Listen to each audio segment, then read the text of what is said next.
தினமலர் ஆன்மீகம் சேனல் நேயர்களுக்கு எனது அன்பு வணக்கம். சாத்திரம் தெளிவோம் நிகழ்ச்சிக்கு உங்களை வரவேற்கிறேன். கம்பனில் காத்திருப்பு நூலின் ஆசிரியருடன் நாம் பேசிக் கொண்டிருக்கிறோம். அவருக்கு என்னுடைய அன்பு வணக்கம்.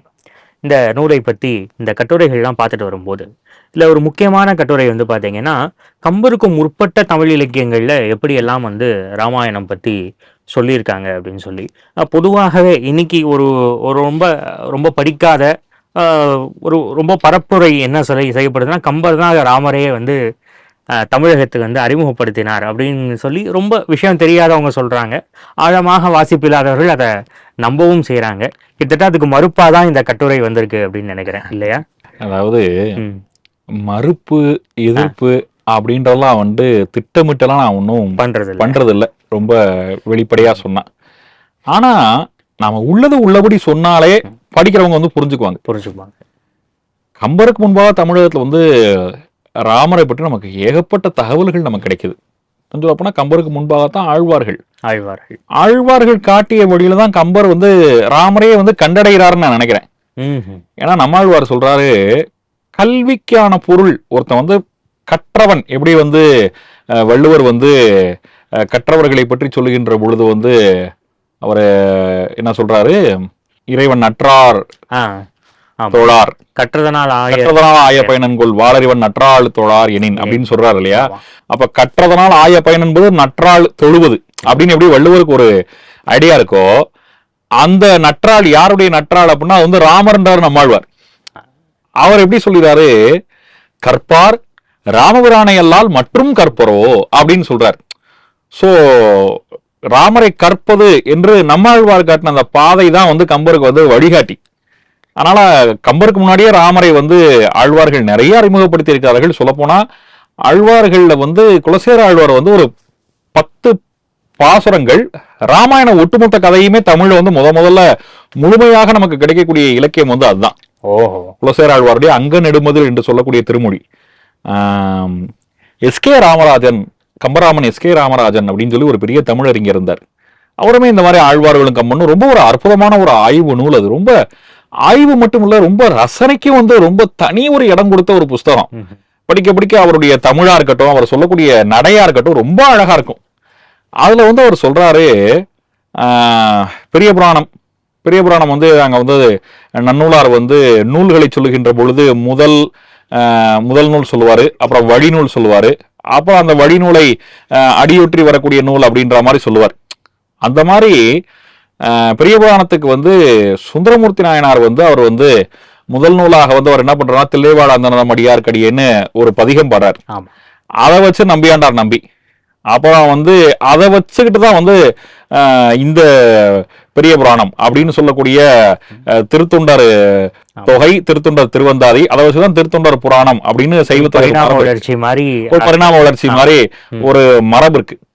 அதை போல இந்த கம்பராமாயணத்திற்கு எப்படி திருத்தொண்டர் தொகை என்பது பெரிய புராணத்திற்கு முதல் நூலாக அமைந்ததோ, அதே போல கம்பராமாயணத்துக்கு இந்த குலசேராழ்வாருடைய இந்த பாசுரங்கள் தான் முதல் நூல் அப்படின்னு அவர் சொல்லுவார். 10 பாட்டா பாடினதை கம்பர் 10,000 பாட்டா பாடியிருக்காரு அப்படின்ட்டு குலசேராழ்வார் தான் கம்பருக்கு இன்ஸ்பிரேஷன் சொல்லுவார். ஆனா ஆழ்வார்கள் காலத்தான் நமக்கு ராமரை தெரியுமானா அப்படி சொல்ல முடியல. ராமரை அதுக்கு முன்னாடியே தமிழ் சமூகத்துக்கு தெரியுது. சிலப்பதிகாரத்துல ஒரு இடத்துல ராமாயணத்தை பத்தி சொல்ற பொழுது நெடுமொழி அப்படின்ற வார்த்தையை பயன்படுத்துறாரு. நெடுமொழினா என்ன? நீண்ட மொழினா அப்படியே நம்ம லிட்டரலா நம்ம மீனிங் எடுத்துக்க முடியாது. நீண்ட காலமாக வழங்கி வரக்கூடிய கதை. அந்த நெடுங்கதைன்றது உருவத்தால மட்டும் அது நெடுங்கதையா இல்ல. மகாபாரதத்தை சொல்லுவோம், மகத்துவம் வாய்ந்தது, பெருமை வாய்ந்தது. அதே சமயத்துல மகான்றது பெருமை மட்டும் இல்ல, பாரமானதா லட்சம் ஸ்லோகம் இருக்கு அப்படின்ற மாதிரி இங்க நெடுமை என்றது காலத்தாலையும் அது நீண்டது. கதை பரப்பால் மட்டும் நீண்டது இல்ல, காலத்தாலே நீண்ட காலமாக தமிழகத்திலே தமிழர்களுடைய நினைவிலே இருக்கக்கூடிய ஒரு கதை தான் ராமாயணம். ஏன்னா சங்க இலக்கியங்கள்ல ஊமையாக ராமாயணம் பயன்படுது. ஒரு அகநானூற்று பாட்டுல ஒரு தலைவனும் தலைவமா பழகிட்டு இருக்காங்க. இப்போ புரணி அப்படின்னு சொல்றதுக்கு பழைய இலக்கியங்கள் அலர் தூற்றுதல்னு பேர். அந்த மாதிரி அலர் எங்க பார்த்தாலும் இவங்களை பத்தி பேசிட்டே இருக்காங்க. அப்போ இவங்க ஒரு நாள் இவங்களுக்கு கல்யாணம் ஆயிடுது. பேசினவங்க வாயெல்லாம் அடங்கி போயிருது. எப்படின்னா, ராமர் மந்திர ஆலோசனை பண்ணிட்டு இருக்காரு ஒரு மரத்தின் கீழாக உட்காந்து தனுஷ்கோடியில. அப்போ அவர் இருந்த அந்த மரத்துல ஏதோ பறவைகள்லாம் இருக்கு. அந்த பறவைகள் எல்லாம் சத்தம் போட்டே இருக்கு. இவர் என்ன பண்றாரு, தன்னுடைய கையை வந்து தூக்குறாரு. தூக்குன உடனே இந்த பறவைகளுடைய ஒலியெல்லாம் அடங்கிடுது. அதே போல இந்த தலைவனின் தலைவியும் திருமணத்துக்கு முன்பாக பேசியவருடைய வாய் அடங்கியது அப்படின்ற மாதிரி இந்த பாட்டு வந்து கொண்டு போய் ஒரு உவமையாக ராமாயணத்தை ஆளுது. அது ரொம்ப காமனான தெரிஞ்ச விஷயத்தை தான் உவமைக்கு பயன்படுத்த முடியும். நிச்சயமா ஒரு உவமை அப்படின்னு ஒண்ணு இருந்தா பழக்கப்பட்ட விஷயத்தான் உவமையா சொல்ல முடியுமே ஒழிய, தெரியாத விஷயத்த இப்படி வேணா நான் சொல்றேனே, இவங்க சொல்ற மாதிரி வந்து தமிழ் நிலத்திற்கு தொடர்பே இல்லாத ஒரு வடக்கத்தி கதையை வந்து தமிழர்கள் வந்து ஓமையா பயன்படுத்திருக்க முடியாது இல்லையா? முடியாது. தமிழர்களுடைய மிக பழம்பெரும் இலக்கியங்கள் அப்படின்னு எதை நாம சொல்ல முடியும் அப்படின்னா நிச்சயமா வந்து சங்க இலக்கியங்கள் தான். அதுலயும் கூட பிற்கால இலக்கியங்கள், சங்கம் மருவிய கால இலக்கியங்கள் கூட இது கிடையாது. இது வந்து மேல்கணக்கு நூல். ஏன்னா நூல்களுடைய வரலாற்றை பத்தி சொல்லுகின்ற பொழுது நூல்கள்ல வந்து பழமையான நூல்கள் அதான் சொல்றோம். அப்படிப்பட்ட பழமையான நூலே ராமாயண கதை இருக்கு அப்படின்னு சொன்னா சிலப்பதிகாரம் சொல்லக்கூடிய நெடுமொழின்றதை வந்து உறுதிப்படுத்துவதற்கு இதை வந்து நான் வந்து நினைச்சுக்கிறேன். அதே மாதிரிதான் புறநானூறுமே. சீதை வந்து அவளை வந்து கவர்ந்து செல்லக்கூடிய செய்தி எல்லாம் இருக்கு. கவர்ந்து செல்ற புலவ நகைகள்லாம் கூட போட்டிருந்தா அங்கங்க போட்டு போனான்றதெல்லாம் கூட ராமாயணம் நமக்கு வந்து ரெக்கார்ட் பண்ணுது. வால்மீகி எல்லாம் சொல்றாரு. ஆனா அந்த நகைகளை வந்து குரங்குகள் வந்து எப்படி போட்டுக்கணும்னு தெரியாம வந்து அதை வந்து சிரமப்பட்டுச்சு அப்படின்ற மாதிரி ஒரு உவமையாக வந்து ஒரு புலவர் வந்து புறநானூற்றுல வந்து ராமாயண செய்தியை சொல்றார். இதுல ரொம்ப முக்கியமான விஷயம், உவமையாக பயன்படுத்துறாரு அப்படின்றப்பே அது வந்து மக்களுக்கு நல்லா அறிமுகமான கதை அப்படின்னு நமக்கு ஒண்ணு தெரியுது. ரெண்டாவது, இது வந்து உவமையாக பயன்படுத்தக்கூடிய அளவுக்கு ரொம்ப காலமாக நம்மகிட்ட புழக்கத்துல இருந்துச்சு. அதே சமயத்துல உயர்ந்த விஷயங்களை தான் உவமையாக வந்து பயன்படுத்தணும் ஒரு மரபும் இருக்கு. இப்ப வந்து ஒருத்தன் வலிமையா இருக்கான், எதை மாதிரி வலிமையா இருக்கானா, புலிய மாதிரி வலிமையா இருக்கானா, இவனை காட்டிலும் புலி சிறந்ததா இருக்கணும். எதை நாம உவமையாக காட்டுறோமோ அதை காட்டிலும் நாம எதை வந்து உவமையாக எடுக்கிறோமோ, உவமானமாக இருக்கக்கூடிய பொருளை காட்டும் உவமையத்தை காட்டிலும் அந்த ஊமை வந்து சிறந்ததான் ஊமையா எடுக்கணும்னு ஒரு மரபு இருக்கு. அப்ப அந்த மரபின்படி ராமாயணத்தை வந்து ஊமையாக சொல்லுகின்ற அளவுக்கு அது வந்து ரொம்ப உயர்ந்த ஒரு கதையாக, ஒரு சிறந்த கதையாக இங்க வந்து இருந்திருக்கு. இன்னொரு முக்கியமான விஷயம், இந்த ரெண்டு செய்தி இருக்கு இல்லையா, இந்த பறவையினுடைய ஒளியை ராமர் அடக்கியதோ அல்லது இந்த குரங்குகள் வந்து அணிகலன்களை அணிந்து கொள்ள தெரியாமல் அது ஒரு மாதிரி ஒரு மகிழ்ச்சிக்கு நகைச்சுவைக்குரிய விஷயமா இருந்ததோ, இதெல்லாம் வந்து வால்மீகியோ கம்பரோ இவங்கெல்லாம் சொல்லல. இதெல்லாம் மக்கள் வழக்கிலேயே இருந்திருக்கு. இது எழுத்து வழக்கே இல்லாம ஒரு கதை வந்து ஒரு நீண்ட செல்வாக்கோட இருந்திருக்குன்றது எது அடையாளம்னா அது பேச்சு வழக்குல வந்து அதை வந்து நமக்கு வந்து ரெக்கார்டா இருக்கணும். என்னைக்குமே எழுத்து வழக்கு காட்டிலும் பேச்சு வழக்குக்கு வந்து ஒரு முக்கியத்துவம் என்னைக்குமே உண்டு இலக்கிய உலகில. அப்போ பேச்சு வழக்கிலேயே வந்து மக்கள்கிட்ட வந்து இந்த கதைகள் வந்து ராமாயண கதைகள் இருந்திருக்கு. அதாவது ஃபார்மலா இருக்கக்கூடிய ராமாயணத்தோட இன்ஃபார்மலா வந்து ராமாயணம் வந்து மக்கள் மத்தியில வந்து புழக்கத்துல இருந்திருக்குன்ற அவங்க இதை வந்து உறுதிப்படுத்துது. சோ அந்த அளவுக்கு வந்து ராமாயணம் வந்து தமிழ் இலக்கியங்கள்ல பழமையாக இருந்திருக்கிறது. தமிழினுடைய பிற்கால இலக்கியம் காலத்தால பிற்பட்டதுதான் சிலப்பதிகாரம் மணிமேகலாம் சொல்றோம். ஆனாலும் கூட காப்பிய இலக்கியங்கள்னு பார்த்தோம்னா அதுதான் வந்து முற்கால இலக்கியம். காப்பியங்களுக்கு வந்து ஒரு பெரிய ரோல் மாடல் அப்படின்னு சொல்ற மாதிரிதான் சிலப்பதிகாரம் மணிமேகலா இருக்கு. அந்த சிலப்பதிகாரம் மணிமேகலையில ராமரை வந்து என்ன விதமா வந்து சொல்லியிருக்காங்க, கரியவனை காணாத கண்ணென்ன கண்ணே, ராமரை பத்தி சொல்ற போது சொல்றார், மூவுலகம் ஈரடியால் முறை நிரம்பா வகை தாவிய சேவடி சேப்ப, கால் வந்து அவர் நடந்து கால்லாம் நடந்த கால்கள் நொந்தவோன ஆழ்வார்கள் சொல்ற மாதிரி சிலப்பதிகாரத்தை சொல்றாரு. தாவிய சேவடி சேப்ப, இந்த திருவடி வந்து சிவப்பு எய்தும்படியாக புண்படும்படியாக அப்படின்னே சொல்றாரு. தாவிய சேவடி சேப்ப தம்பியிடம் காண்போந்து சோவரனும் போர்முடிய தொல்லிலங்கை கட்டழித்த சேவகன் சீர்கேளா செவியென்ன செவியே, சேவகன்றார். சேவகன்ற இடத்துக்கு இந்த இடத்துல வந்து வீரன் அர்த்தம். அப்ப ராமனை வந்து வீரன் சிலப்பதிகாரம் சொல்லுவோம். சிலப்பதிகாரம் மட்டும் இல்ல, சங்கத்தமிழர்கள் அப்படிதான் சொல்லிருக்காங்க. கடுந்திரல் ராமன் உடன்புணர் சீதையைன்னு சொல்றாரு.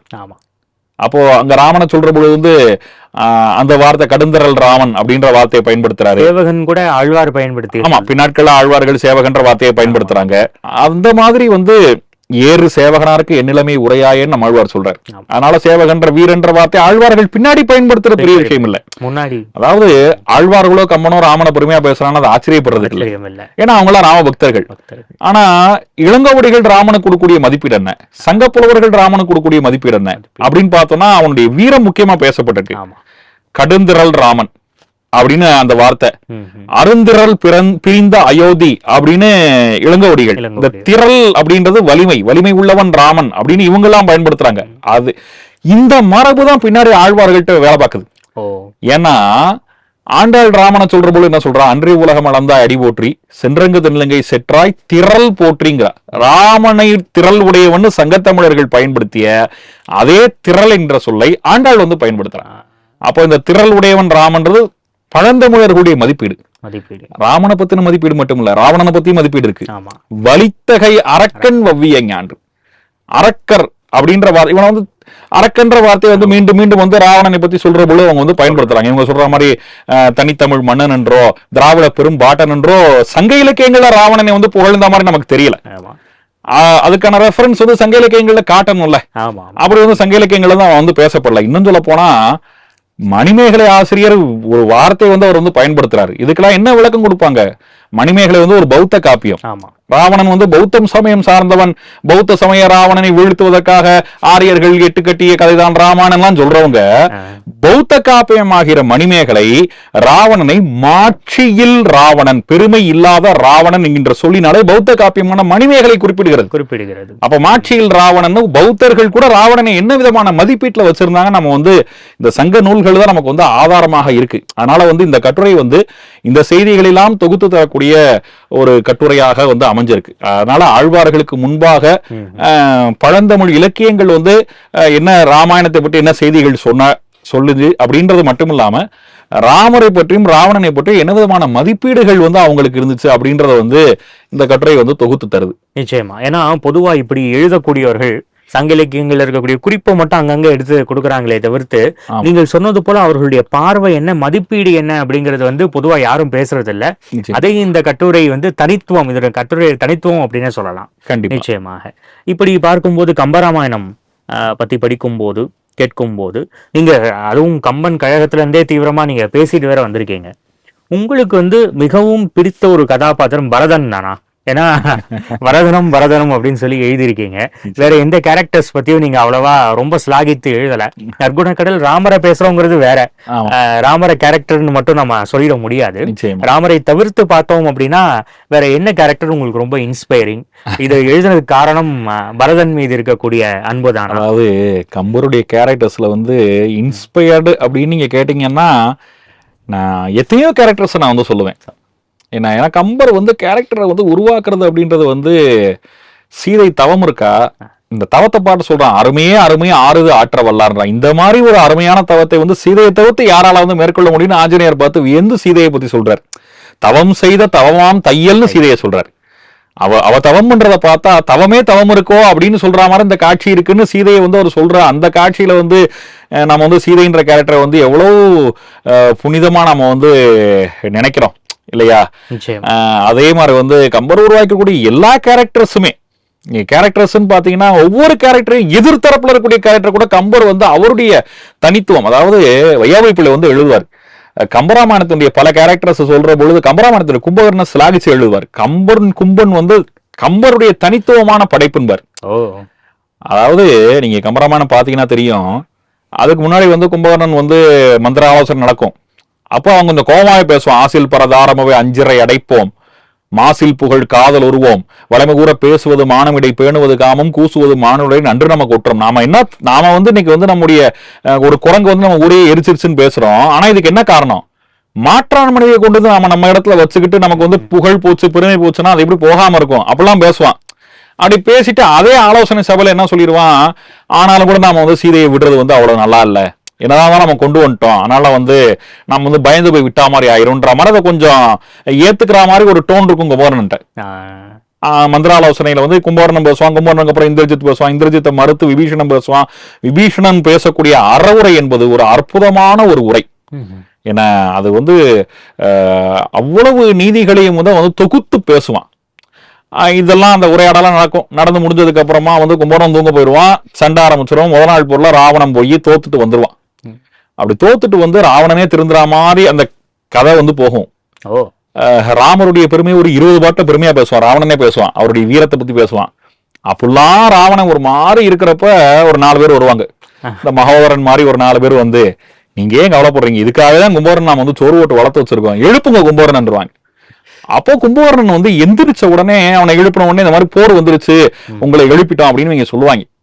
உடனே கும்பகர்ணன் சொல்லுவான், ஆனதோ வெஞ்சமர் அழகில் கற்பில் சாணகி துயர் தவிர்ந்தில்லோ, போனதோ புகழ் பொன்றி அதாவது வானத்துக்கும் பூமிக்குமா நம்ம சேர்த்து வச்சிருந்த புகழ் போயிருச்சா, சண்டை வந்துருச்சா, சீதை இன்னும் துயரம், சீதையை வந்து இங்க விடலையா அப்படின்னு சொல்லி திட்டியின் விடமன்ன கற்பின் செல்வியை விட்டுடுதி. திட்டியின் விடம்னு சொல்றான், அதாவது திருஷ்டி விஷம்னு ஒரு பாம்பா. அந்த பாம்பு வந்து கொத்துனா இல்ல, அந்த பாம்பு கண்ணால பார்த்தாலே வந்து விஷம் தாக்கிடுமா. அப்படிப்பட்ட கற்புடையவள் சீதை, அவளை நீ விடமாட்டியா அப்படின்னா ராவணன் வந்து பேசுறான். அப்படி பேசிட்டு உடனே ராவணன் சொல்லுவான், உனக்கு என்ன பயமா இருக்கா, நானே பாத்துக்கிறேன், என்னையே நோக்கி நெடும்பகை தேடிக்கூட்டேன், நானே பாத்துக்கிறேன், நான் உருவாக்கின சண்டை தானே, நான் பாத்துக்கிறேன்னு ராவணன் பேசுற உடனே அவன் சொல்லுவான், அப்படிலாம் இல்ல, நான் சண்டைக்கு போறேன் அப்படின்னா ஒத்துக்கிட்டு. ஆனா முதல்ல என்ன சொல்லுவான், இந்த சண்டையை நம்ம செஞ்சாகணும் அப்படின்ற மாதிரிலாம் பேசுனவன் இப்ப சொல்லுவான், அந்த சண்டைக்கு போறேன், வென்றிலன், நான் போனா ஜெயிக்க மாட்டேன், ஆனாலும் கூட நான் ஏன் தெரியுமா போறேன், விதி நின்றது பிடர்பிடித்து உந்து நின்றது, விதிதான் வந்து கொண்டு போய் இந்த சண்டைக்கு தள்ளுதே, அப்படி நான் போய் ஜெயிக்க மாட்டேன், அப்படி ஒருவேளை நான் போயிட்டேன்னா அதுக்கப்புறமாவது சீதை நீ விட்டுரு அப்படின்னு ராவணன் கேட்கிறான். ஒருவேளை சண்டைக்கு போய் நான் போய் அங்க போய் இறந்துட்டேன்னா சீதையை விட்டுரு அப்படி சொல்லிட்டு சொல்லுவான், என்னை வென்று உலரினையும் உன்னையும் வென்று உலர். ஒருவேளை என்னை அவங்க ஜெயிச்சிட்டாங்கன்னா நான் உறுதியா சொல்றேன், உன்னையும் ஜெயிச்சிருவாங்க, உன்னை காப்பாற்ற முடியாது, அதனால நான் போயிட்டேன்னா நீ மனசு மாறி சீதையை விட்டுரு, உன்னை நீ காப்பாத்திக்கோ. அவனுடைய சகோதர பாசமும் தர்மத்துக்கும் இடையிலாக இருக்கக்கூடிய அந்த ஒரு மனநிலையை கம்பர் சித்தரிச்சிருக்கூடிய இந்த காட்சி இருக்கே ரொம்ப அற்புதமானது. இப்ப கும்பகர்ணன் வந்து எதிர்நிலை பாத்திரம் தான் கதைப்படி, ஆனா கம்பருடைய அந்த படைப்பு திறன் இருக்குல்ல, இது ரொம்ப முக்கியம். இந்த கும்பகர்ணனுடைய மனமாற்றத்தை பத்தி வாவேசையர் சொல்லுவார். இந்த கும்பகர்ணன் வந்து முதல்ல வந்து என்னதான் இருந்தாலும் சீதையை வந்து நம்ம வந்து விடக்கூடாது அப்படின்ற ஐடியால இருந்த கும்பகர்ணன் விபீஷணன் இடையில பேசுற பூரா அந்த மந்திராலோசனை சபையில கேட்கிறான். அப்ப விபீஷணன் பக்கம் இருக்கக்கூடிய நியாயங்கள்லாம் புரிஞ்சிருச்சு. ஆனா கதைப்படி அவன் வந்து தூங்க போயிடுறான், அவனுக்கு ஒன்னும் ஸ்பேஸ் இல்ல. தூங்கி எந்திரிச்சவன் விபீஷணன் சொன்ன அந்த நியாயத்தின் பக்கமாக இருந்து கொண்டு விபீஷனுடைய அறிவுரைகளால் மனமாற்றமாகித்தான் வந்து சீதையை விட்டுன்னு ராவணன் வந்து பேசுறான். இப்பெல்லாம் வந்து கேரக்டர்ஸ் உடைய வளர்ச்சியை வச்சு பாக்குறப்ப நான் எந்த கேரக்டருமே வந்து பிடிச்சிருக்கு பிடிக்கலன்னா வந்து சொல்ல முடியாது. ஆனாலும் கூட பரதனை பற்றி பேசுவதற்கு ஒரு வாய்ப்பு கிடைச்சது. ரொம்ப பரதனுடைய தனித்துவம் என்ன, பரதன் வந்து எப்படிலாம் உருவாக்கப்பட்டிருக்கிறான். கம்பன் உருவாக்கக்கூடிய பரதன் வந்து ஒரு தியாகத்தினுடைய உருவம். தியாகத்தினுடைய உருவம்னா ஆழ்வார் வந்து பரதனை பத்தி ஒரு வார்த்தை சொல்றார், படியில் குணத்து பரத நம்பி. படினா இப்ப நாம வந்து ஜெராக்ஸ் காப்பி இருக்கு இல்லையா, அது தமிழ் எப்படின்னு சொல்ற ஒரு படி எடுத்து வருதுன்னு சொல்றோம். அப்போ இதை போன்று இதுக்கு மாற்று அல்லது இதுக்கு இணையான இன்னொன்னுக்கு வந்து படின்னு பேரு. பரதனுக்கு இணையே கிடையாதான், அதனால அவனுக்கு படியில் குணத்து பரத நம்பின்னு பேர். கம்பர் வந்து பரதன் வந்து சில இடங்கள்ல ராமரும் பரதனும் ஒண்ணுன்ற மாதிரியே பேசுவார். எள்ளறிய குணத்தாலும் இயல்பாலும் இன்னின்ற வள்ளலையே ஒக்கின்றான் அப்படின்னு சொல்லுவார். அவனுடைய குணம் அவனுடைய பண்புகள்லாம் ராமனம் மாறுதா இருக்குன்னா வந்து ரெண்டு பேர்த்தையும் இணையா வச்சு பேசுவார். ஆனா ஒரு கட்டத்துல என்ன சொல்லிடுவாரு, குகன் வந்து சொல்லுவான், தாய் உரை கொண்டு தாதை உதவிய தரணிதனை தீவினை என நீத்து சிந்தனை முகத்தில் தேக்கி போயினை என்ற பொழுது 1000 ராமல் நின்கேளாவரோ. அப்படியே ஸ்டெப் பை ஸ்டெப்பா வந்து அந்த பரதனை வந்து உயர்த்திட்டே போவான். முதல்ல வந்து கௌசல்யாதேவி சொல்லுவா, நின்னும் நல்லன். ராமன்ட்டே சொல்லுவா, அப்பா வந்து இந்த மாதிரி தம்பி ராஜ்யம் பண்ணணும்னு நினைக்கிறாரு அப்படின்னு உடனே நல்லதானே, நின்னும் நல்லன், உனேகர்ல பரதன் நல்லவன் சொல்லிடுவா. இவன் 1000 மடங்குன்னு சொல்லுவான். பின்னால வந்து இதே கௌசல்யாதேவி வந்து எண்ணில் கோடி ராமர் நின் அருக ஆவரோன்பா, கோடி ராமர்களை கொண்டு வந்து வச்சா கூட உனக்கு இணை இல்லைன்னு. அப்படி பரதன் வந்து ஒரு ஒப்பற்ற ஒரு தியாகத்தினுடைய வடிவமாக இருப்பதை வந்து கம்பர் வந்து நமக்கு எடுத்து காட்டுகிறார். அதை வந்து பேசுவதற்கு ஒரு வாய்ப்பு கிடைத்தது. அதாவது எத்தனையோ கேரக்டர்ஸ் இருந்தா கூட எனக்கு வந்து பரதனை பத்தி பேசுறதுக்கு வாய்ப்பு கிடைச்சது, அதை வந்து கட்டுரையாக்கி இருக்கேன். இப்படி நாம யோசிச்சோம்னு சொன்னா கம்பருடைய இந்த கேரக்டர்ஸ் பத்தி மட்டுமே தனி நூல்களாகவே நிறைய பேர் நிறைய எழுதியிருக்காங்க. நம்ம இன்னும் கூட வந்து அந்த கேரக்டர்ஸ் வந்து நம்ம வந்து வாசம்னு சொன்னா அந்த பாத்திர படைப்பு திறன் என்பதை வந்து நாம வந்து ரசிக்க முடியும். நிச்சயமா ரொம்ப அழகா சொன்னீங்க. அதாவது கிட்டத்தட்ட நம்ம நிறைவு பகுதிக்கு வந்துட்டோம். ஆனா அதுதான் முக்கியமான பகுதியும் கூட. உரைகள் பத்தி பேச வேண்டியிருக்கு. அதுக்கு முன்னாடி கோ அழகிரிசாமியுடைய உரை பத்தி ரொம்ப டீட்டெயிலா எழுதியிருந்தீங்க. அதுக்கு முன்னாடியே ஒரு கட்டுரை பார்த்தீங்கன்னா கோ அழகிரிசாமியுடைய ராமாயண காதல் பத்தி சொல்லியிருந்தீங்க. ஆமா, அது எப்படி இந்த தலைப்பு எழுதணும் அப்படின்னு தோணினது? ஒரு நல்ல கேள்வி. சாகித்ய அகாடமி வந்து அவங்க இப்போ சமீபத்துல கோழகிரிசாமியுடைய நூற்றாண்டு, அந்த நூற்றாண்டை ஒட்டு கோழகிரிசாமியுடைய பல்வேறு பரிணாமங்களை அடிப்படையாக வைத்துக்கொண்டு அவங்க வந்து உரை அரங்கங்கள் வந்து ஏற்பாடு பண்ணாங்க. சாத்தூர்ல இருக்கக்கூடிய ஸ்ரீ எஸ் ராமசாமி நாயுடு கல்லூரி ஞாபகார்த்த கல்லூரியில வந்து இந்த நூற்றாண்டு விழா நடந்தது. அதில் வந்து எனக்கு வந்து அவருடைய பதிப்பை பற்றி படிக்கக்கூடிய வாய்ப்பு கிடைச்சது. அந்த பதிப்பை வந்து பதிப்பே இன்னைக்கு கிட்டத்தட்ட பதிப்பு வந்து பதிப்பிலே இல்லை, அந்த அளவுக்கு ஆகிப்போச்சு. ஆனாலும் கூட அவருடைய பையன் கோளரிசாமியுடைய பையங்க தான் சென்னையில் தான் இருக்காங்க. அவங்க வந்து எனக்கு அந்த அவங்களுடைய சேகரிப்பில் இருக்கக்கூடிய அந்த பதிப்புகளை வந்து கொடுத்தாங்க. அதில் தான் தகவல்களை வந்து திரட்டினேன். அதுக்காக அவருக்கு நான் ரொம்ப தனிப்பட்ட முறையில் நன்றி சொல்லிக்கிறேன் இந்த பேட்டியின் வாயிலாக. அதை படிக்கிற பொழுது அந்த பதிப்புக்கு வந்து அவர் வந்து குறிப்புரையும் எழுதியிருக்காரு. அந்த குறிப்புரையை விட அவர் எழுதியிருக்கக்கூடிய முன்னுரை வந்து சுந்தரகாண்ட முன்னுரையே தனி புஸ்தகமாக போடலாம். அந்த அளவுக்கு ரொம்ப ஆழமான ஒரு நூலை வந்து பதிப்பிக்கக்கூடிய பதிப்பாசிரியருக்கு எவ்வளவு பொறுப்புணர்வு இருக்கணும், ஒரு நூலை பற்றி எப்படியெல்லாம் வந்து அவருக்கு வந்து ஆய்வு அறிவு இருக்கணும் அப்படின்றதுக்கு வந்து அது வந்து நமக்கு வந்து ஒரு உதாரணம். அப்படிப்பட்ட ஒரு சிறந்த ஒரு பதிப்பு முன்னுரை அதுல இருக்கும். அந்த பதிப்பு கிட்டத்தட்ட முழுமை கூட அடையலை. கோளரிசாமியுடைய பதிப்புல வந்து முழுமை கூட அடையலை, யுத்தகாண்டம் வரலன்னு நினைக்கிறேன். ஸோ ஆனா கிடைச்சிருக்கூடிய மற்ற எல்லா இதையும் வந்து ஒரு செட் இப்போ அநேகமா அதை வந்து தமிழினி வந்து மறுபதிப்பு பண்றாங்கன்னு நினைக்கிறேன். எனிகோ கிடைச்சது வந்து அவருடைய பையன் கொடுத்தது தான். அதுக்கு வந்து ரொம்ப அழகான குறிப்புரை எழுதியிருக்காரு. அவர் ஒரு பதிப்பாசிரியராக இருந்து, உரையாசிரியர்னு சொல்றத காரணம் பதிப்பாசிரியர் தான், ஆனா அந்த குறிப்புரை எழுதுறதுனால ஒரு உரையாசிரியராக நம்ம வந்து கன்சிடர் பண்ணலாம். அப்படி வந்து ஒரு பதிப்பாசிரியராக இருந்து கொண்டு அவர் வந்து ஃபாலோ பண்ண சில நெறிமுறைகள், ஏன்னா அவர் வந்து வையாபுரி பிள்ளையோட ரொம்ப நெருக்கமா இருந்திருக்காரு. வையாபுரி பிள்ளையுடைய ஆய்வெல்லாம் ஒரு பக்கம் இருந்தா கூட துணிச்சலா அவர் ஒரு காரியம் பண்ணார். தமிழ் பாடல்கள் வந்து சந்தி பிரித்து பதிப்பு செய்வது. அதுக்கு முன்னாடி இருந்த காலங்கள் வரைக்கும் சந்தி பிரிக்கவே இருக்காது. ஆமா, அது வந்து எப்படி இருக்கும், என்ன பாட்டு வந்து எப்படி இருக்கும் அப்படின்னு நம்மளால வந்து சொல்லவே முடியாது. அது சேர்ந்து சேர்ந்து வெண்டாமரை கன்றின்னு இருக்கும். வெண்டாமரைனா என்ன நமக்கு தெரியாது, வெண் தாமரை அப்படின்னு அவங்க பிரிக்க மாட்டாங்க. இப்படிதான் வந்து பழைய பதிப்பு முறைகள்லாம் இப்படிதான் இருந்துச்சு. ஆனா வையாபுரி பிள்ளை வந்து சந்தி பிரித்த பதிப்பு அப்படின்றத வந்து அவர் வந்து முக்கியத்துவம் கொடுத்தாரு. ஒரு புரட்சி தான் அது. அது கடும் எதிர்ப்பெல்லாம் இருந்துச்சு. சந்தி பிரிஷ்டா போச்சு, தமிழே போச்சு அப்படின்லாம் எதிர்ப்புலாம் இருந்துச்சு. ஆனா அதையும் மீறி வந்து படிப்பவர்களுக்கு இலக்கியம் புரியணும்னா அவன் சந்தி பிரிக்கணும் அப்படின்றத வையாபுரி பிள்ளை வலியுறுத்தி பேசினவர். மர்ரிய ராஜம் பதிப்பு அப்படின்னு வந்து தமிழ் இலக்கியங்களுக்கு, கம்பராமாயணத்துக்கெல்லாம் வந்து திவ்ய பிரபந்தங்களுக்கெல்லாம் அவங்களுடைய பதிப்பு வந்து சந்தி பிரித்த பாட்டை படிச்சாலே புரிஞ்சிடும், உரையே வேண்டாம் அப்படின்ற அளவுக்கு வந்து அந்த சந்தியை பிரிச்சு அவங்க வந்து ரொம்ப அழகா வந்து அந்த பதிப்பை வந்து அவங்க வந்து செஞ்சிருப்பாங்க. அப்படிப்பட்ட அந்த சந்தி பிரித்த பதிப்பு மாறிய வையாபுரி பிள்ளையோட நெருக்கமா இருந்ததுனால இவருமே இந்த பதிப்பு வந்து சந்தி பிரித்த பதிப்பாக அழகான குறிப்புரைகளோட நிறைய பதிப்பு நெறிகளை வந்து பின்பற்றி இருக்கிறார். அந்த பதிப்பு நெறிகளை மட்டுமே தனியா வந்து ஒரு கட்டுரையா வந்து அதை வந்து கொடுத்திருக்கேன். அவரு இதெல்லாம் அவர் பதிப்பிக்கிற போது என்னென்னலாம் வந்து ஃபாலோ பண்ணாரு. ரொம்ப ஒரு முக்கியமான விஷயம் சொல்றேன். கம்பராமாயணத்துக்கு ரசிகமணி டிகேசி ஒரு பதிப்பு கொண்டு வந்தார். கம்பர் தரும் ராமாயணம்னு அதுக்கு பேர். ரசிகமணி டிகேசியை பொறுத்தளவுல ஒரு முறை வச்சிருந்தாரு. அவர் படிச்சு பார்ப்பாரு.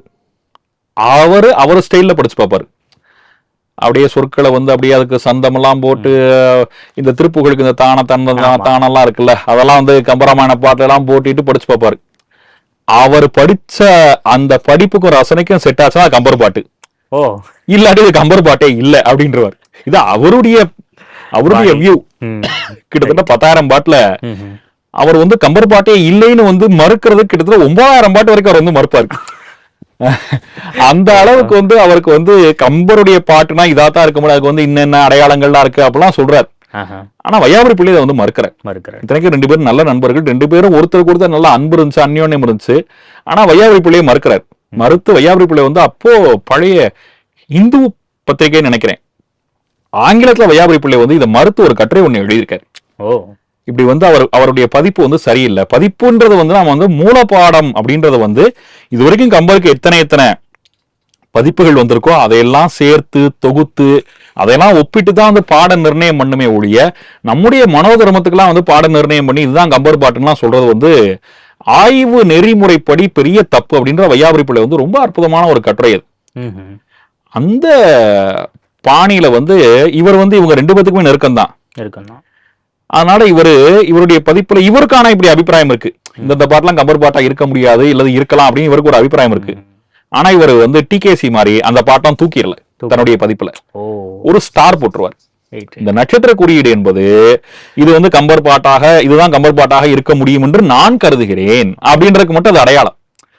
அதாவது இது என்னன்னா ஒரு பதிப்பு கொண்டு வருகின்ற பொழுது ஒரு இலக்கியத்தை வந்து பதிப்பாசிரியரோ அல்லது உரையாசிரியரோ அவங்களுடைய நோக்கில விளக்கலாம். ஆனா வாசிக்கிறவனுக்கு ஒரு முடிவு இருக்கும். ஆமா, இப்ப இவர் என்ன சொல்றாரு, நான் இப்படி நினைக்கிறேன், நீ அப்படி நினைச்சா கம்பர் பாட்டுன்னு நினைச்சு படி, உனக்கு அது கம்பர் பாட்டா தோணல நீ விட்டுட்டு போ அப்படின்னு.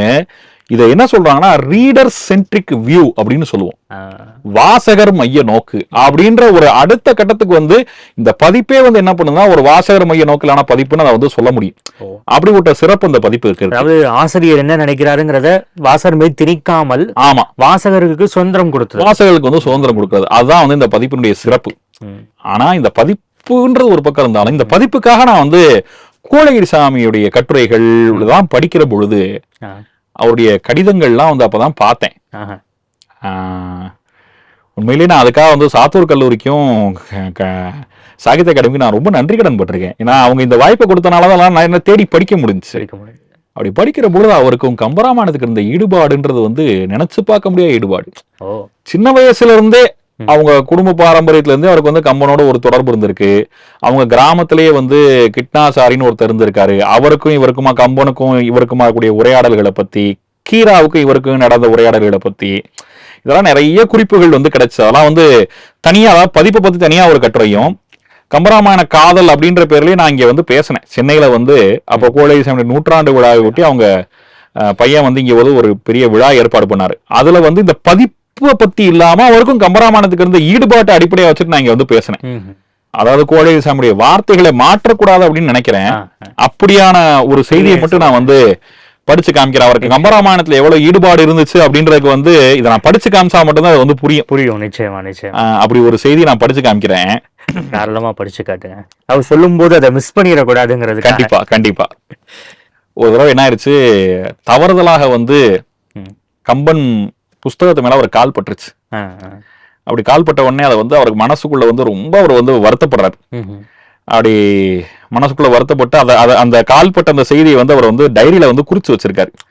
ஆகஸ்ட் 28, 1954 அப்ப வந்து டைரியில வந்து அவர் வந்து குறிப்பு அவருடைய அன்றாட டைரியில குறிப்பு எழுதுறாரு.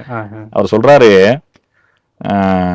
திடுக்கிட்டு எழுந்து புத்தகத்தை தொட்டு சில நிமிஷங்கள் பிரார்த்தனை செய்தேன். கண்களில் தாரதாரையாக கண்ணீர். எப்பேற்பட்ட மகாகவி, தலைமுறையாக அநேக மேதாவிகளை உற்பத்தி செய்த கவிதை தெய்வம் அல்லவா. அற்ப துரும்புக்கு சமானமான என் உள்ளத்திலும் சிறிது ஞான சுடர் ஏற்றிய என் அப்பன் அல்லவா. தந்தையே, இந்த தவறை மன்னியுங்கள். நான் எதற்காக இப்படி அழுகிறேன்? என்னால் எழுதவே முடியவில்லை.